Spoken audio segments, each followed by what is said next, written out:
This happened to my grandfather one morning when he was heading to the sugarcane fields in a small town in Texas called Cedar Creek. He was headed to a ranch called Lone Pine. On this trip, we couldn't go with him, so he took his close friend, Charlie, and another buddy. They made the long journey together, and by the afternoon, my grandfather decided he'd stay overnight to finish his work the next day. But then they realized they hadn't brought anything to eat for dinner. So my grandfather decided to head back to town to get some food and bring it back so they could stay another night. As he was heading back down the dirt road at night, carrying his lantern and the food for the animals, the path was long and dusty, so he let his dogs run ahead to keep him company. When he reached a tree-lined lane, he could see loose animals wandering around. His dogs were barking up ahead, and just as he was about to cross a small creek, he heard the sound of hooves coming toward him, galloping fast. It was so dark, and the only light came from his lantern. Out of nowhere, the dog suddenly stopped barking, and everything went silent. My grandfather noticed a horse coming toward him. He could just make out the figure of a man on the horse. When the man got closer, my grandfather could see nothing but his mouth. As the figure approached, my grandfather didn't want to look him directly in the face, as he had always been told not to. The man called out, "Hey, friend, where are you headed?" My grandfather replied, "I'm going down to the sugarcane fields." The man said, "Well, why don't you let me take you there? It'll be quicker."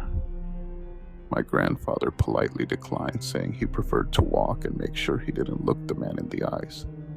The man insisted, "You'll get there faster if you ride with me." But my grandfather kept saying, "No, thank you." The man seemed to accept it and said, "Very well then," before extending his hand for a handshake. When my grandfather shook it, he immediately felt something strange. His hand was covered in hair, and his nails were unnaturally long.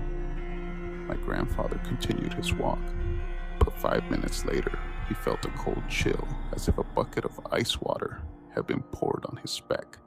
He immediately started praying. As he kept walking, the chill started to lift, and he felt better. The sounds of animals returned to the night, and as he walked a little further, his dogs reappeared from the bushes. He finally made it back to camp.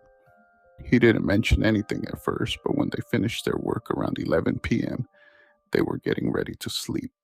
It was then that my grandfather shared what had happened with Charlie. That night, they tied up the dogs and left the lantern on. Around 3 a.m., they were suddenly woken by the dogs barking desperately.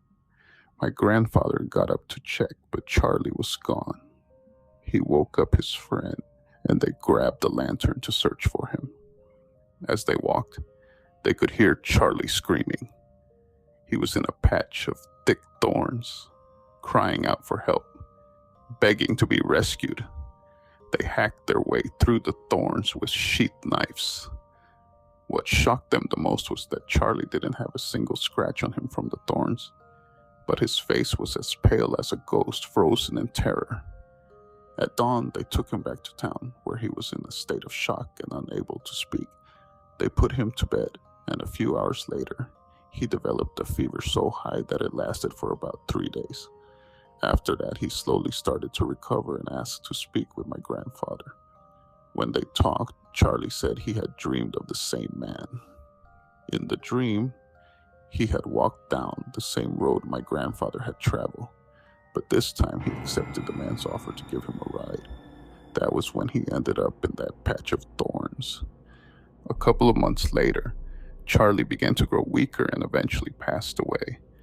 My grandfather would often share this story as a way to remember his friend and as a warning